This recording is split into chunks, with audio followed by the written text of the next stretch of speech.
They say a picture's worth 1,000 words, and art is no different. From sketches to pinups to everything in between, this is Behind the Art.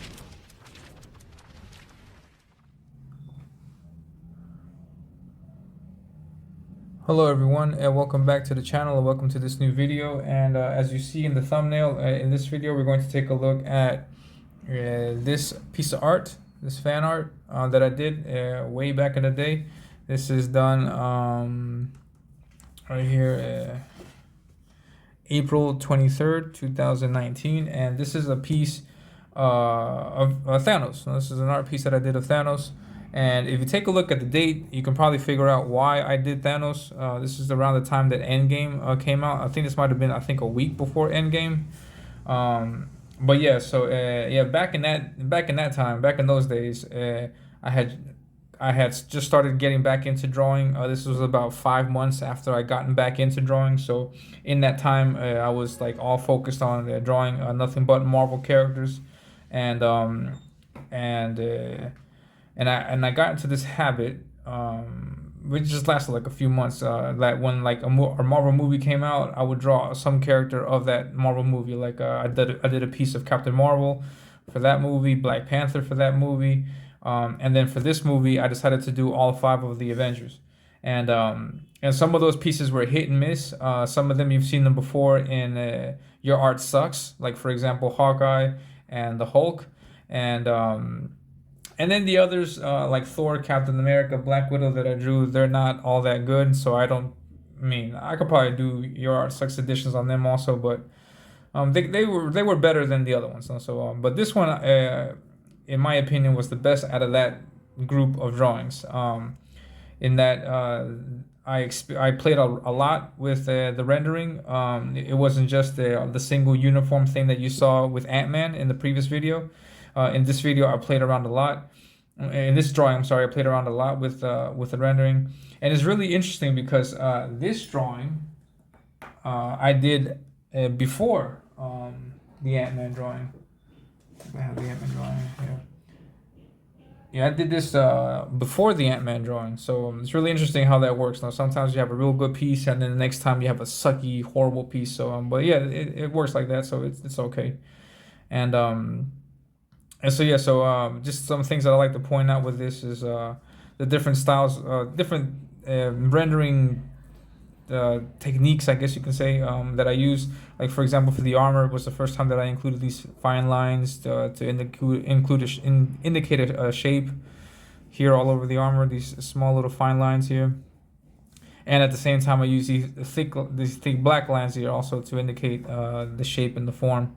I probably went overboard with these rendering lines here, these parallel lines here, but I figured I needed to do something there to help solidify and cement the shadow.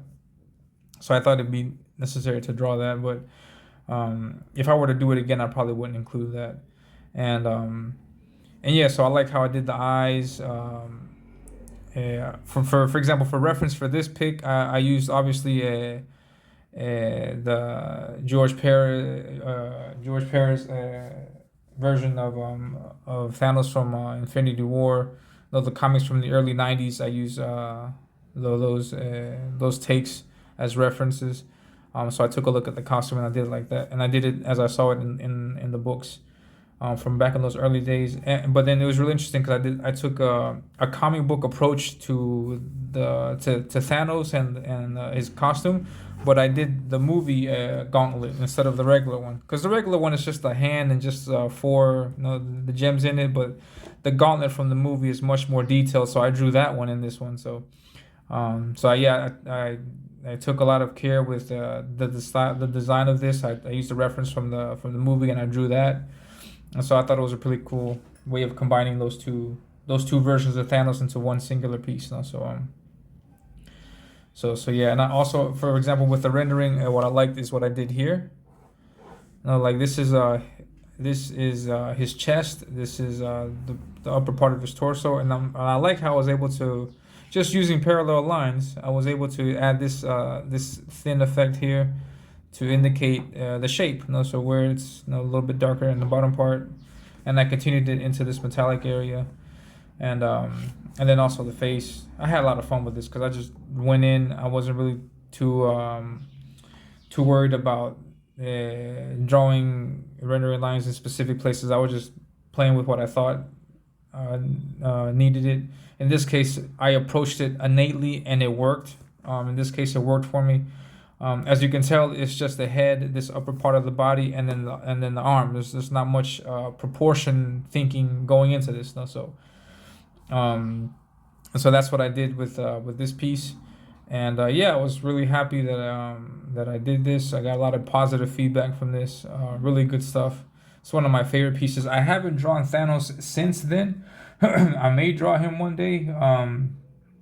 Either way, if I do, I know, and then you'll know that I have to draw Thanos better than I did here. So I think this is pretty good. I like my work here. Um, but yeah, you can imagine that the second time that I do it, it should come out a whole lot better.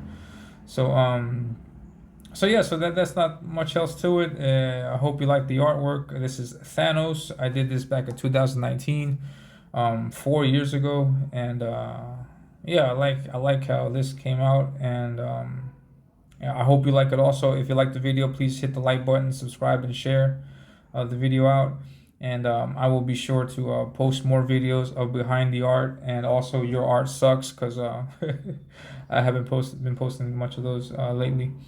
And yeah, so this is Thanos from back in 2019, about a week before Endgame came out. And so yeah, man, yeah, that scene in Endgame where he snaps, and then everybody, yeah, that was really cool. It was really cool to see that. And yeah, and Endgame was actually like the last Marvel movie that was great, because I think everything after that was subpar. But that's another topic. That's just another topic. We can get into that some other day. And but yeah, so this is Thanos from 2019, drawn with pencils, ink, and on paper. Obviously, I erased all the pencils, but it's just ink and paper. And yeah, so I hope you like it, and I'll catch you. Please be sure to like and subscribe to the channel, and I'll catch you in the next one. Take care. And before you go, don't forget that I'm working on my own comic. It's called Ominous, and it starts with a 10-page preview with story and artwork by yours truly, featuring this sweet cover colored by the awesome Matt Yackey. So be sure to follow me on Twitter and subscribe to the channel so you can stay up to date on everything.